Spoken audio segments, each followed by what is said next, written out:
So ತುಂಬ serious ಇತ್ತು ಹಾಗಾದ್ರೆ ನಿಮ್ಮ ಚೈಲ್ಡ್ಹುಡ್ಡು ಆಗಿದ್ರೆ? ಚೈಲ್ಡ್ಹುಡ್ ಭಾರಿ ಕಷ್ಟದಲ್ಲೇ ಇದ್ದೆವು. ಬೆಳಿಗ್ಗೆ ನಾವು ಸ್ಕೂಲಿಗೆ ಹೋದರೂ ಹೋಗಿ ಬಂದು ಮನೆಯ ಅಕ್ಕಪಕ್ಕದ ಕೆಲಸ ಕಾರ್ಯಗಳನ್ನು ಮಾಡುವಂಥದ್ದನ್ನು ನಾವು ಮಾಡ್ತಾಯಿದ್ದೀವಿ, ಎಲ್ಲವನ್ನು ಮಾಡ್ತಾಯಿದ್ದೆವು. ನಾನು ಸಣ್ಣ ಪ್ರಾಯದಲ್ಲಿ ಒಂದು ರೀತಿಯಲ್ಲಿ ನಮ್ಮ ತಾಯಿಗೆ ಸಹಕಾರಿಯಾಗಿ ನಾನು ಕೆಲಸ ಮಾಡ್ತಾಯಿದ್ದೆ. ಎಲ್ಲಿವರೆಗೆ ಅಂತ ಹೇಳಿದರೆ SLCಗೆ ಹೋಗುವಂಥ ಸಂದರ್ಭ ಸುಳ್ಯ ಸುಮಾರು ಒಂದು 15 ಕಿಲೋಮೀಟರ್ ದೂರದಲ್ಲಿ ಅಲ್ಲಿಯೇ ಒಂದು ಟೈಲರ್ನ ಮನೆಯಲ್ಲಿ ನಾನು ಊಟಕ್ಕಿದ್ದು ಇದು ಮಾಡ್ತಾಯಿದ್ದೆ. ವಾರಕ್ಕೊಮ್ಮೆ ಮನೆಗೆ ಬರ್ತಾಯಿದ್ದೆ. ₹1 ಕೊಡ್ತಿದ್ದರು ನನಗೆ ಮನೆಯಿಂದ. 45 ಪೈಸೆ ಹೋಗಲಿಕ್ಕೆ, 45 ಪೈಸೆ ಬರಲಿಕ್ಕೆ, 10 ಪೈಸೆ ನನಗೆ ಉಳಿತಾಯ ಆಗ್ತಿತ್ತು ವಾರದಲ್ಲಿ. ಅದರಲ್ಲಿ ನಾನು ಮನೆಗೆ ಬರುವಾಗ ಅಲ್ಲಿ ಆಗ ಬೆಲ್ಲದ ಉಂಡೆಯಾಗಿ ಅಕ್ರೋಟು ಅಂತ ಸಿಗ್ತಿತ್ತು. ಅದನ್ನು ಖರೀದಿ ಮಾಡಿ ತಿಂದುಕೊಂಡು ಸಂತೋಷ ಪಡ್ತಿದ್ದೆ, ಮನೆಗೆ ಹಿಡ್ಕೊಂಡು ಬರ್ತಿದ್ದೆ. ಆ ರೀತಿ ಕಷ್ಟದ ಒಂದು ವಾರದಲ್ಲಿ ₹1 ಸುಧಾರ್ತಿದ್ದೆ. 10 ಪೈಸದ ವ್ಯಾಲ್ಯೂ ನೋಡಿ. ಆಗ 10 ಪೈಸೆಗೆ ಅಷ್ಟು ವ್ಯಾಲ್ಯೂ ಇತ್ತು. ನಮ್ಮ ಸ್ಕೂಲಿನಿಂದ ಪೈಚಾರು ಅಂತ ಹೇಳುವಂಥ ಒಂದು ಜಾಗಕ್ಕೆ, ಅದು ಸುಮಾರು 1.5 ಕಿಲೋಮೀಟ್ರು ಅಷ್ಟು ನಾವು ಬಂದರೆ ಅಲ್ಲಿಂದ 45 ಪೈಸೆ ಬದಲು 30 ಪೈಸೆ ಬಸ್ಸಿಗೆ. ನಾವು 1 ಗಂಟೆಗೆ ಸ್ಕೂಲ್ ಬಿಡೋದು, 1.5 ಗಂಟೆಗೆ ಬಸ್ಸು. ನಾನು ಅಲ್ಲಿಂದ ಓಡಿಕೊಂಡು ಪೈಚಾರಿಗೆ ಬರೋದು 1.5 ಕಿಲೋಮೀಟ್ರು, ಅಲ್ಲಿಂದ ಬಸ್ ಹತ್ತೋದು. ಆಗ ನನಗೆ 15 ಪೈಸೆ ಉಳಿಯೋದು. ಆಗ 25 ಪೈಸೆ ನನಗೆ ವಾರದಲ್ಲಿ ಖರ್ಚಿಗೆ ಸಿಕ್ಕುವಂಥದ್ದು ಆಗ್ತಿತ್ತು. ಇದೆಲ್ಲ ಸಾಧಾರಣ ಆಗೆಲ್ಲ ಬಡತನ ಎಲ್ಲ ಕಡೆಗಳಲ್ಲಿತ್ತು. ನಾನಂತೂ ವಿಶೇಷವಾದಂಥ ಆ ರೀತಿಯ ವಾತಾವರಣದಲ್ಲಿ ಬೆಳೆದವ. ಮನೆಗೆ ಬಂದರೆ ಮನೆ ಕೆಲಸ ಅದು ಇದು ಸಣ್ಣ ಪುಟ್ಟದ್ದು, ಸ್ವಲ್ಪ ಅಡಿಕೆ ತೋಟ ಇತ್ತು, ಅಡಿಕೆ ಹೆಕ್ಕುವಂಥದ್ದು. ಬೆಳಿಗ್ಗೆ ಎದ್ದ ಕೂಡಲೇ ನಾವು ಅಷ್ಟು ತೋಟದಿಂದ ಅಡಿಕೆ ಹೆಕ್ಕೊಂಡು ಬರಬೇಕು. ಒಂದು 200, 400, 500 ಅಡಿಕೆ ಮರಗಳಿಂದ ಅಡಿಕೆ ಹೆಕ್ಕೊಂಡು ಬರಬೇಕು ಬೆಳಿಗ್ಗೆ ಎದ್ದ ಕೂಡಲೇ. ಆಮೇಲೆ ನಮಗೆ ಹೊರಟು ಸ್ಕೂಲಿಗೆ ಬರಬೇಕು. ಸ್ವಲ್ಪ ಮೇಲೆ ಆದಮೇಲೆ ನಮ್ಮ ಮನೆಯಲ್ಲಿ ಡಿವೈಡ್ ಎಲ್ಲ ಆದಮೇಲೆ ಕೆಲಸದವರು ಬರುವವರೆಗೆ ನಾನೇ ನಮ್ಮ ಎತ್ತುಗಳನ್ನು ನಮ್ಮ ಗದ್ದೆಗೆ ತಂದು ಅದನ್ನು ಹೂಡಲಿಕ್ಕೆಲ್ಲ ಕಟ್ಟಿ ಸ್ವಲ್ಪ ಹೂಡಿ, ಆಮೇಲೆ ನನ್ನ ಮನೆಯಿಂದ ಜಾಲ್ಸೂರಿಗೆ 4 ಕಿಲೋಮೀಟ್ರ್ ಇದೆ. ಆ 4 ಕಿಲೋಮೀಟ್ರ್ ನಾನು ಒಂದು ಸೈಕಲಲ್ಲಿ ಬಂದು ಪೆಟ್ರೋಲ್ ಬಂಕಲ್ಲಿ ಸೈಕಲ್ ಇಟ್ಟು ಆಮೇಲೆ ಬಸ್ ಹತ್ತಿ ಪುತ್ತೂರಿಗೆ ಹೋಗ್ತಿದ್ದೆ. ಅಲ್ಲಿಂದ 25 ಕಿಲೋಮೀಟ್ರು. ಅಲ್ಲಿ ಹೋಗಿ ವಕಾಲತ್ತು ಮಾಡಿ ಸಾಯಂಕಾಲ ಬಂದು ಮತ್ತೆ ಪೆಟ್ರೋಲ್ ಬಂಕಿಂದ ಸೈಕಲ್ ಹಿಡ್ಕೊಂಡು ಮತ್ತೆ ಮನೆಗೆ ಹೋಗ್ತಿದ್ದೆ. ಮಜಕ್ಕೇನು ಮಾಡ್ತೀರಿ? ಒಂದು ಸ್ವಲ್ಪ ಆದರೂ ಏನಾದರೂ ಒಂದು ಕೀಟ್ಲೆತನ ಮಾಡೋದು? ಹಾಗೆ ನಾನು ಮನೆಯಲ್ಲಿ ನಮ್ಮೆಲ್ಲ ಕುಟುಂಬದವ್ರು, ನಮ್ಮ ಮನೆ ಅಕ್ಕಪಕ್ಕದಲ್ಲಿ ಬೇರೆಯವರ ಮನೆಗಳು ಎಲ್ಲರೂ ನಮ್ಮವರೆಲ್ಲ ಬಂದು ನಮ್ಮ ಮನೆಯಲ್ಲಿ ಒಂದು ಸೆಂಟರ್ ಪ್ಲೇಸ್ ಆಗಲಿ ಎಲ್ಲ ಸಾಯಂಕಾಲ ಕೂತು ಮಾತಾಡೋದು, ಮತ್ತೊಂದು ಶಿಕಾರಿಗೆ ಹೋಗೋದು, ಮೀನು ಹಿಡಿಲಿಕ್ಕೆ ಹೋಗೋದು, ಇದೆಲ್ಲ ನಮ್ಮ ಹವ್ಯಾಸಗಳಿತ್ತು.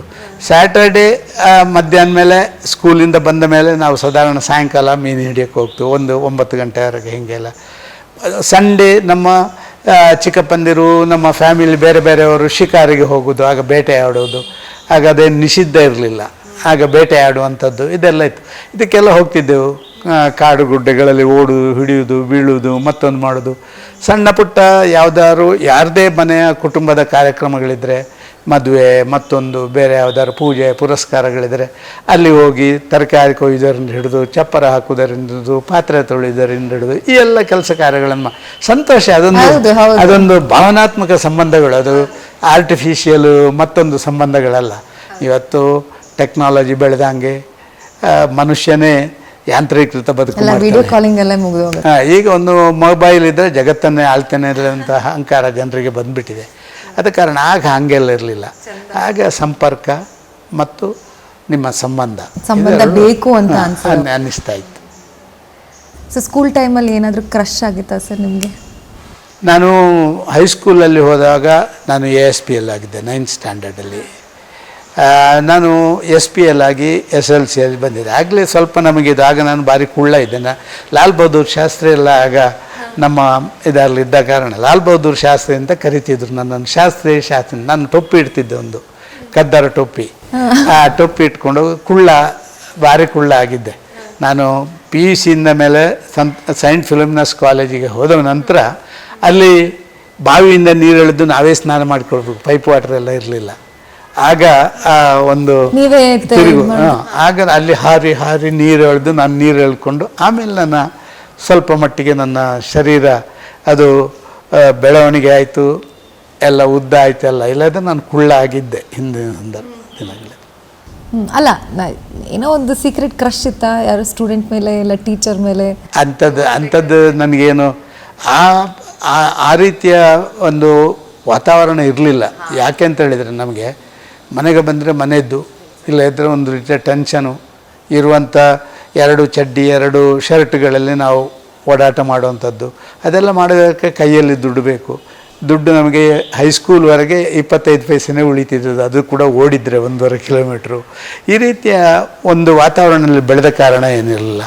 ಕಾಲೇಜಿಗೆ ಹೋಗುವಾಗಲೂ ನಮ್ಮ ತಂದೆ ತೀರ್ಕೊಂಡ ಕಾರಣ, SLCಯಲ್ಲಿ ತೀರ್ಕೊಂಡ ಕಾರಣ ನಾನು ಮನೆಯ ಕಡೆ ಹೆಚ್ಚು ಗಮನ ಹರಿಸಬೇಕಾಯ್ತು.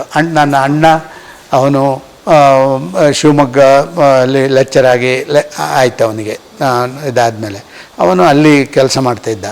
ಹಾಗಾಗಿ ನಾನು ಮನೆಯದ್ದನ್ನು ನಾನು ಕಾಲೇಜಿಂದ ಹೋಗಿ ಬಂದು ಮನೆ ತಾಯಿಯ ಜೊತೆ ಮನೆಯಲ್ಲಿದ್ದು ಎಲ್ಲವನ್ನು ನೋಡಬೇಕಾಗಿತ್ತು. ಹಾಗಾಗಿ ಬೇರೆ ಯಾವುದೇ ಹೊರಗೆ ಆಟೋಟಗಳು ಅಥವಾ ಈ ರೀತಿಯ ಸಣ್ಣ ಪುಟ್ಟ ಕೆಲಸಗಳನ್ನು ಮಾಡಲಿಕ್ಕೆ ನನಗೇನು ಸಾಧ್ಯತೆಗಳು ಇರಲಿಲ್ಲ.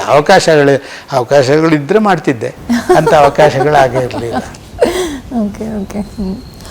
ಆಟೋಗೂ ಮತ್ತು ಸದಾನಂದ ಗೌಡ್ರಿಗೂ ಒಂದು ಲಿಂಕ್ ಇದೆ. ಸೊ ನಾನು ಸುಳ್ಯಕ್ಕೆ ನನ್ನ ಬೇರೆ ಬೇರೆ ಹಂತದಲ್ಲಿ ನೀವು ಹೇಳಿದ್ರಿ. ನಾನು ಫಸ್ಟಿಗೆ ಸೈಂಟ್ ಫಿಲೋಮಿನಸ್ ಕಾಲೇಜಿಗೆ ಹೋದೆ. ಆಮೇಲೆ ಸೈಂಟ್ ಫಿಲೋಮಿನಸ್ಸಲ್ಲಿ PUC ಆಗ 1 ವರ್ಷ PUC. ಆ PUC ಆದಮೇಲೆ ಮೈಸೂರಿನಲ್ಲಿ ರೀಜನಲ್ ಕಾಲೇಜ್ ಆಫ್ ಎಜುಕೇಷನ್ ಅಂತ ಇತ್ತು. ಅಲ್ಲಿ ಈ 4 ವರ್ಷದ ಕೋರ್ಸ್ ಇರುವಂಥದ್ದಿತ್ತು. ನಾನು ಅದಕ್ಕೆ ಎಕ್ಸಾಮಿಗೆ ಬರೆದು ಅದರ ರಿಸಲ್ಟ್ ಬರುವಂಥದ್ದು ಅದು ಜುಲೈ 15ಕ್ಕೆ ರಿಸಲ್ಟ್ ಬರುವಂಥದ್ದು.